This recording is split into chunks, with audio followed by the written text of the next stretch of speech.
So let's get into it. We've got a deep dive as usual. We're going to follow this typical format. And we got, it's not even the indoor track season just now sprinkling and getting started, but we already have some spiciness from last outdoor season. I think everybody knows about it. It's been all over the timelines all week. Grand Slam has officially filed for bankruptcy. Or they didn't say bankruptcy, but we know bankruptcy when we see bankruptcy. Chapter 11. Chapter 11. Yeah, Chapter 11, not Chapter 7, which is a different one. So go learn your legalese. But yeah, so I want to run down real quick the individual amounts owed to some of these entities. And we're going to dig all the way into this, okay? So first and foremost, Sydney McLaughlin Lavroni is owed $356,250. There's also another headline that she's the highest paid world women's track and field athlete, worth $8 million in the past year. And she's owed almost $500,000 from Grand Slam. Gabby Thomas is owed $249,375. Kenny Bednarik, Kung Fu Kenny's $225,000. And one of the more interesting pieces on this is Sidious Mag is owed $272,915.80.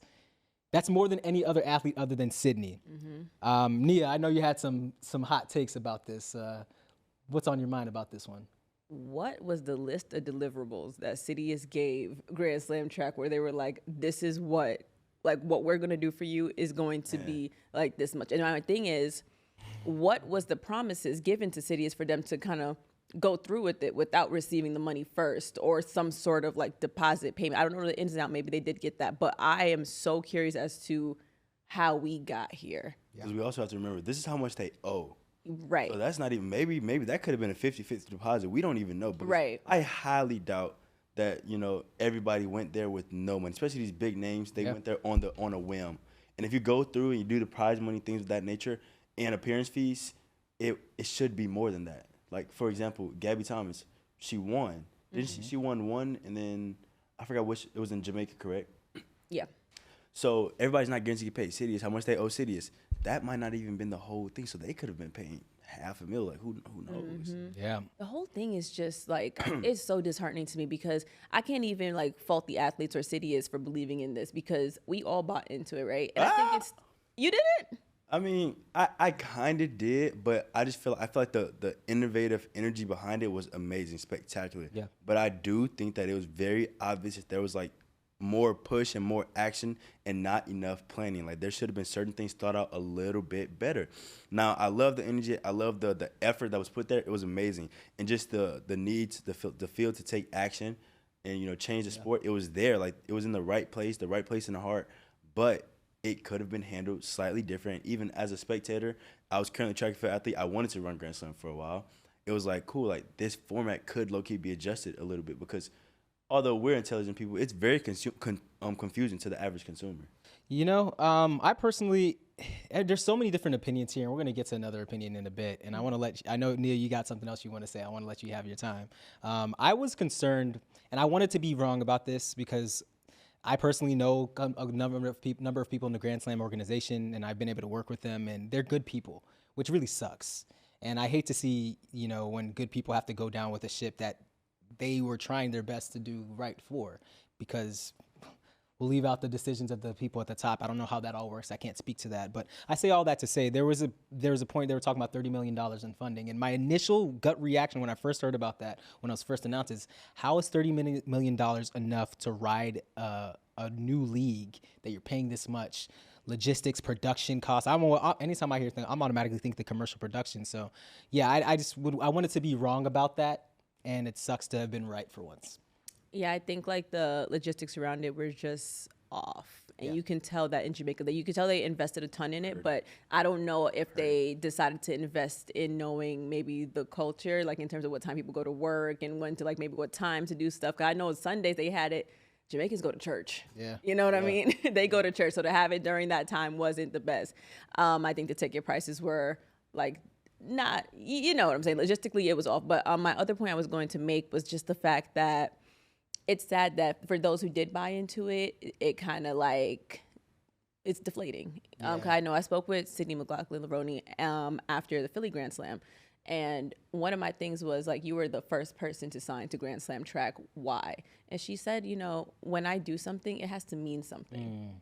And it's clear that she's very invested in growing the sport. And it's clear that so is Michael Johnson and this whole thing. Like, he knew, I spoke to him as well. He was like, I knew we needed Grand Slam track from when I was running, because I was doing X, Y, and Z, and I wasn't getting treated like certain celebrities that I'd be hanging out with. And I'm doing things light years past what they're doing. They riding the bench on their NFL team, but they're getting treated like first-class celebrities. But I'm over here, a world record holder, Olympic champion, world champion, doing an impossible double X, Y, and Z. And I'm getting treated like any Joe Schmo on the street. I have the ability to do things that other people just simply can't do. Yeah. So it sucks, but at the same time, intent versus impact, people had plans with that money. And now it's like, maybe because of Chapter 11, it has a chance to get back up there. Yeah. But who's going to trust? I think there's so much damage that's been done when you mess with people's money. Go ahead, Devontae. I'll do it. Y'all call me back. Y'all, Grand Slam, hey, you need somebody else to help start it back up, just hit me up. I'll come out of retirement. Devontae Ford, X You better discount. start training. I don't need to start training. I'll have time. I'll get it up. Who coaching Yeah, I you? mean, Who coaching me? Yeah. Myself. Okay. well, I know who I am. he said he's going to be a challenger. He's going to, we're going to see about that part. Anyways, To any of my athletes watching, don't listen to me. Yeah, just don't. ignore me right now. Actually. Ford X Trolls. So there is one more thing. I mean, we went through this conversation, but there is one little part. There's a screenshot for where Colleen Quigley had made her own little comment about this, and we can finish up on this part right here. She said, "Remember this spring/summer when Sidious Mag, won't let me tag them, was shamelessly promoting Grand Slam track. It's finally coming out that they were paid huge sums of money to do so, which they never disclosed. Knew I couldn't trust the leadership there before and shouldn't be surprised, but it still makes me rageful." And yeah, I think kind of to Nia's point, like, I think I wanted to ask briefly, 30-second responses. How do you feel about what she just said there? Like, do you feel like she's right that, because the money wasn't disclosed, that there's something shady going on? Or do you feel like maybe this is just how business moves? What are your thoughts? 30 seconds, go. Honestly, I mean, I feel like getting paid, not getting paid, they're still doing the exact same thing. Like, whether they disclosed that they were getting paid or not, they would have done the same amount of work. They would show the same amount of work. And so, honestly, I'm a little ignorant, like, I'm not a professional in that business side of it, so I don't think it's that big of a deal. But if employees aren't being paid, if people are, not being fed because we didn't get the money for it, then that's when it becomes a little sketchy. Like, okay, cool, you're making $250,000, and none of these employees are seeing any bits of it. And so that's the only way I would see that if it was an issue. But outside of that, like, I feel very ignorant on the subject. Yeah. How about you, Nia? I don't know. I think Colleen's probably just a little hurt, and rightfully so.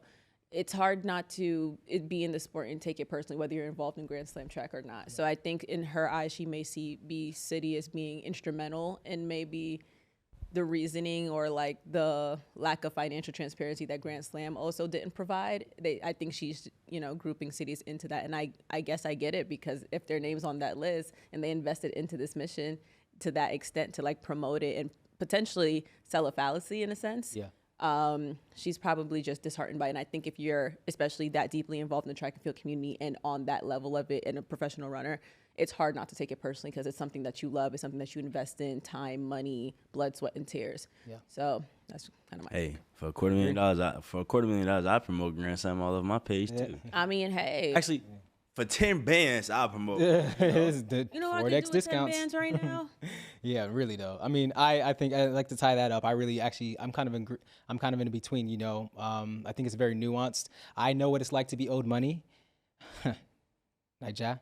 So Nigeria. So I know what it's like to be owed money. I know, but I also I feel like, get your money, Sidious. Like, it's business. And I think at the end of the day, it is almost like business trade secrets to not always say, to disclose how much you make. I don't know, personally, I mean, I don't know if I don't know if every media company discloses how much they make from any deal. Yeah, but I'm not too sure about that. Yeah, I don't know where to find that. So I think in track and field, we're so close to each other. We expect things that aren't expected in industries outside of track and field that we are tangentially related to, if that makes sense. I don't even disclose how much I make from companies. Yeah, you see what I'm saying?